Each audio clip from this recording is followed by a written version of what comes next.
মানুষের বেঁচে থাকার তাগিদে কাজ করে, উপার্জনের জন্য বেছে নেয় নির্দিষ্ট পন্থা, যাকে বলা হয় পেশা। সময়ের পরিবর্তনের সাথে সাথে পাল্টে যায় কাজের ধরন, মানুষও তার পেশা পরিবর্তন করে। সময় ও মানুষের এই পরিবর্তনের দ্বারাই কাজের নতুন ধরন আসে। মানুষ নতুন পেশা গ্রহণ করার আর বিলুপ্ত হয় কিংবা হারিয়ে যায় পুরনো কাজ তথা পেশা। বাংলাদেশেও সময় পরিবর্তনের সাথে সাথে বিলুপ্ত হয়েছে অনেক পেশা। চলুন আজ জেনে নেওয়া যাক সেই 10টি পেশা।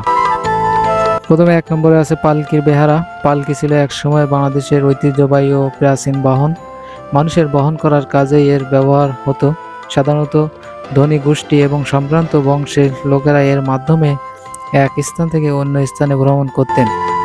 বিয়েতে ব্যবহার হতো পালকি, কিন্তু এখনও তা পুরোপুরি বিলুপ্তের পথে। 2 নম্বরে আছে ধুনারি। তুলা ধুনা একটি অতি প্রাচীন পেশা। তুলা ধুনা করা পেশাজীবীকে লেপ বলা হতো। বালিশ তোশক প্রস্তুত করতেন। অতীতে তারা গ্রামের শহরের বাড়িতে বাড়িতে গিয়ে তুলা ধুনা এবং লেপ বালিশ ইত্যাদি তৈরির কাজ করতেন। বর্তমানে ঢাকা শহরে এই পেশা বিলুপ্ত হয়ে গেছে, তবে তারা এখন লেপ তোশক ইত্যাদি তৈরির বড় বড় দোকানে শ্রমিকের কাজ করে থাকেন। 3 নম্বরে আছে গোয়ালা। এক সময় ঢাকা শহরের গোয়ালাদের বসবাস ছিল। তারা গরু লালন পালন করত এবং শহরবাসীর নিকট দুধ সরবরাহ করত। দুধ সরবরাহ ছাড়াও তারা দুধ দিয়ে ঘি, দই, ছানা তৈরি করত। ঢাকা মিষ্টি তৈরি কারখানার দুধের জন্য গোয়ালাদের উপর দারুণভাবে নির্ভরশীল ছিল। 4 নম্বরে আছে সাপুড়ে। মোগল ঢাকা তো বটেই, ব্রিটিশ আমল পর্যন্ত ঢাকার জলা জঙ্গলে অভাব ছিল না, ফলে সাপও ছিল প্রচুর, সাপুড়েও ছিল। তবে বহু শহরে থেকে এই পেশা হারিয়ে গেছে। তাদের কাজ ছিল বাড়ি থেকে সাপ বের করা। বিশেষ করে গ্রামের বর্ষার শেষে সাপের প্রকোপ ছিল বেশি। এ সময় বাল্টো তাদের কদর। তবে রাস্তাঘাটে ছোট ছোট বক্স হাতে সাপ আছে বলে ভয় দেখিয়ে এখন যারা টাকা তোলে তাদের সাপুড়ে বললে ভুল হবে, বরং তাদের পরিচয় বেদে হিসাবে।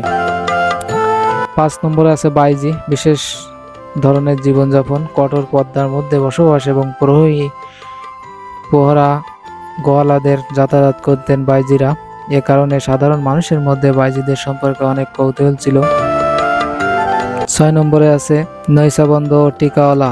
হুক্কা এক সময় খুব জনপ্রিয় ছিল। সময়ের সঙ্গে সঙ্গে হুক্কার নামে ধূমপানের বস্তুটি হারিয়ে গেছে, কিন্তু এক সময় ঢাকা শহরে ছিল উপমহাদেশের বৃহত্তম হুক্কা বানানোর শিল্প। হুক্কা নল যারা বানাতো তাদেরকে বলা হতো নৈশাবন্দ।